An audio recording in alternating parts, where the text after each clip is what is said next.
आदाब नाजरीन, आज मुशाहिदा कीजिए एक फोक मेडिसिनल प्लांट का जिसका नाम है इरियोलाइना हुकेरियाना। ये नरनाला के किले पर वाक़ है और ये देखिए ये यहाँ का गुल्लर घाट पॉइंट है, उसी के सामने ये दरख्त है।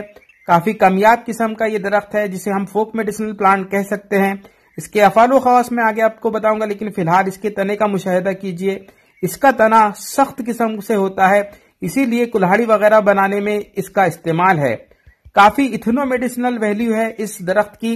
तो ये देखिए इसका तना सख्त किस्म का, इसके हर हिस्से का मुआयना करने की कोशिश कीजिए। तो ये देखिए इरियोलाइना हुकेरियाना का दरख्त जो कि इस किस्म से दूर से नजर आता है। ये इसके फल हैं जो कि काफी सख्त किस्म के होते हैं। मैं इनके अंदरूनी हिस्से का भी आपको मुशाहिदा कराऊंगा, लेकिन फिलहाल आप मेरे हाथ की जसामत से इस जो फल की जसामत है उसका अंदाजा लगाने की कोशिश कीजिए। तो ये है भूटी, यानी मध्य प्रदेश में इसे भूटी नाम से जाना जाता है। और ये देखिए इसके पत्ते जी भोंडर इस नाम से भी हमारे यहाँ के कबायली लोग इसे जानते हैं, या इसका और एक नाम जो है वो है भूंदरा धामन।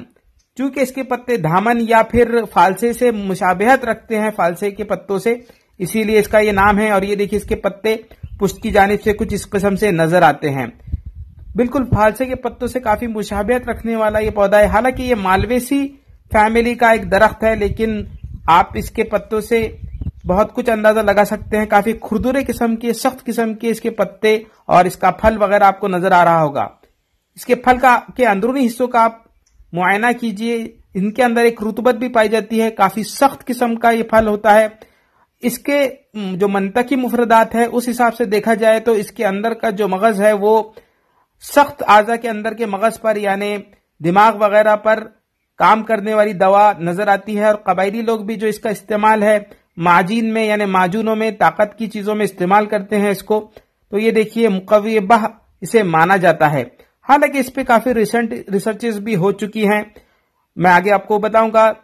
लेकिन ये देखिए इसका फल एंटी माइक्रोबियल और एंटी कैंसर और वुंड हीलिंग प्रॉपर्टी के लिए इसे जाना जाता है काफी। ये देखिए इसका फल अंदरूनी हिस्से भी देखिए उसके कितने सख्त किस्म के हैं और इनमें एक रुतुबत पाई जाती है जो कि लेसदार होती है।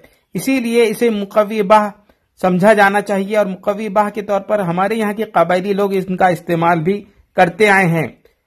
तो ये देखिए इस किस्म से सख्त ये फल होता है। अब इसका जो मिजाज है वो आप लोग मुझे कमेंट करके जरूर बताइएगा। खुदा हाफिज।